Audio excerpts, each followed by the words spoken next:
அஸ்ஸலாமு அலைக்கும் வரஹ்மத்துல்லாஹி வபரகாத்துஹு.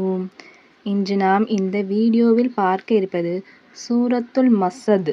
மஸது என்றால் ஈச்சங்கயிறு. இதற்கு மற்ற பெயர்கள் சூரத்துல் லஹப் ஜுவாலை, சூரத்துல் தப்பத் அழிந்து விட்டது போன்ற பெயர்களும் உள்ளன.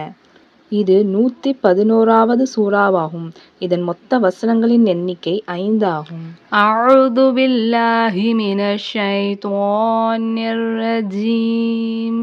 பிஸ்மில்லாஹிர் ரஹ்மானிர் ரஹீம்.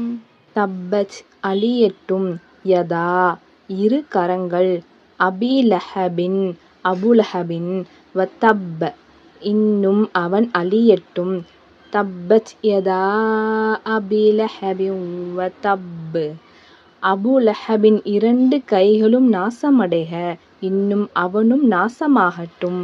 மா அக்னா பலனளிக்கவில்லை, அன்ஹு அவனுக்கு, மாலுஹு அவனுடைய செல்வமும், வமா இன்னும் எது, கஸப் அவன் சம்பாதித்தான்.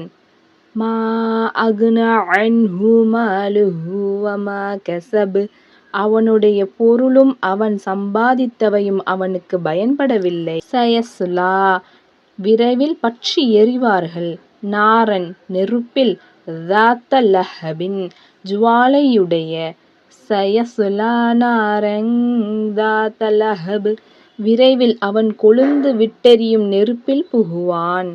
வம்ரஅத்துஹு இன்னும் அவனுடைய மனைவி, ஹம்மாலத சுமப்பவள், ஹதப் விறகு சுள்ளிகளை.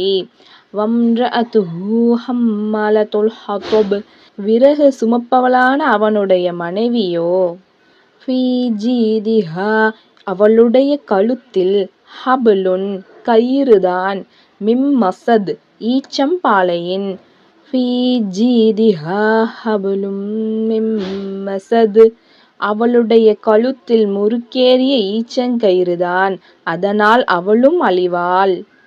இந்த சூறாவில் குறிப்பிடப்படக்கூடிய அபூலஹபானது நபிகள் நாயகம் ஸல்லல்லாஹு அலைஹி வஸல்லம் அவர்களுடைய பெரிய தந்தையாவான். அவன் நபி ஸல்லல்லாஹு அலைஹி வஸல்லம் அவர்களுக்கு கடும் எதிரியாகவும் அவருக்கு பெரும் துயரங்களையும் துன்பங்களையும் தரக்கூடியவனாக இருந்தான். அவனுடன் தீனும் இல்லை, நபியின் உறவு முறையும் அவன் மதிக்கவில்லை. அல்லாஹ் அவனை இழிவுபடுத்தட்டும். ஆகையால் அல்லாஹ் அவனை இந்த சூறாவில் கடுமையாக கண்டித்தான். அவனுடைய மனைவியும் அல்லாஹ்வின் தூதர் ஸல்லல்லாஹு அலைஹி வஸல்லம் அவர்களுக்கு பெரும் துன்பங்களை தரக்கூடியவளாக இருந்தாள். அவளும் அவளுடைய கணவரும் ஒருவருக்கொருவர் பாவத்திலும் அநீதியிலும் உதவியாளர்களாக இருந்தார்கள். இந்த சூரா அல்லாஹ்வின் மிகப்பெரிய அத்தாட்சிகளில் ஒன்று. அல்லாஹ் சுப்ஹானஹு வ தஆலா இந்த சூறாவை அபூலஹபும் அவனின் மனைவியும் உயிருடன் இருக்கும்போதே இறக்கினான். அதில் அவர்கள் நரக நெருப்பில் தண்டிக்கப்படுவார்கள் என்றும் அறிவித்தான். அதன் அர்த்தம் அவர்கள் ஒருபோதும் இஸ்லாத்தை ஏற்றுக்கொள்ள மாட்டார்கள் என்பதும் ஆகும். மறைவானதையும் வெளிப்படையானதையும் அறிந்த அல்லாஹ் சுப்ஹானஹு வ தஆலா கூறியது உண்மையானது.